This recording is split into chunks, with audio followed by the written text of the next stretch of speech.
keetiin nagaan olaatti arjummaa keetiin nu eddee waaqayyo du'aamaaf dhiphinamaa gidiraamaa fi yaaddoo hamaa nurra dabarsitee barruu harka keetii irratti nu baattee ergamoota keetiin nu eddee waaqayyo baroota ji'oota guyyoota hundumaa nu dabarsitee nagaan olaattee sa'aatii kanaaf yeroo kanaa waan nu geesseef si galateeffannaa yaa waaqayyo waaqaaf lafa irratti galanni ulfinni guddaan siif haa ta'u.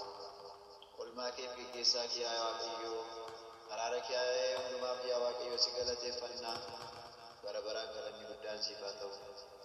Si galateeffachaa immoo yaa waaqayyo si kadhanna harka keenya sitti qabna ilma dubaroo Maariyaam sa'aatii kanaaf yeroo kana biyya keenyaaf nagaa naannoo keenyaaf nagaa tokko keenyaaf nagaa jireenya keenyaaf nagaa akka nu laattuuf kan nu lolu yaa waaqayyo nagee keessaa nu baasuu kan barbaadu dubbii keetti daagina gochuu kan barbaadu yaa waaqayyo dhiiga keenya dhangalaasuu kan barbaadu lafee keenya cabsuu kan barbaadu fagoo dhaabatee dhiyoo dhaabatee kan nurratti xiyyeeffatu kan karoora nurratti karoorsu yaa waaqayyo humna waaqummaa kennurraa rukutuun fedhaa biyya keessa waaqarraa nuuf haa ta'u. Kan nu lolu yaa waaqayyo nurraa loluun fedhaa biyya keessa waaqarraa nuuf haa ta'u.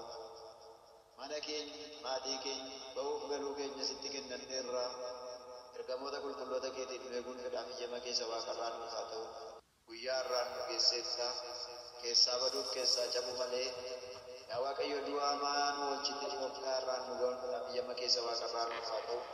Guyyaa dhufaatii keetiin immoo yaa waaqayyo mootummaa keetti akka nu yaadattuuf hojii keenya yaa waaqayyo akka nu eebbistuuf mana keenyaaf daa'ima keenya akka nu hedduuf ulfaataaf galateeffama maqaa kee yaa abbaa keenya inni si galateeffannaa yaa abbaa keenya samiirra kan jiraattu maqaan kee haa galateeffamu mootummaan kee haa dhufu jaalalli kee samii irratti akka ta'e akkasuma lafa irratti haa ta'u kan nu qabsu soora foon keenya irraa nuuf kenni yakkaa keenya nuuf dhiisi nunis kan nu yakkaniidhaaf akka dhiisnu qorumsatti nu galchini hamaa irraa nu oolchi malee mootummaan kan keetii oomis galatis bara baraan ameen.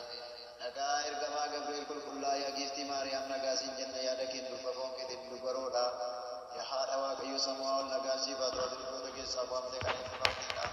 Jireenya dabeessa keetis kan eebbifameedha gammadii ayyaana qabeettii waaqayyo si wajjin jiru jaallatamaa ilma kee gooftaa keenya Kiristoos bira araaraaf dhiifama kadhadhu cubbuu keenya nuuf haa dhiisu kee nu haa qulqulleessu bara baraan ameen. Galanni waaqni tokko kan ta'an abbaa ilmaa bira arras boo'isan bara baraatti ameen. Waaqayyo sinaa eebbisu eebbifama. Ameen ameen.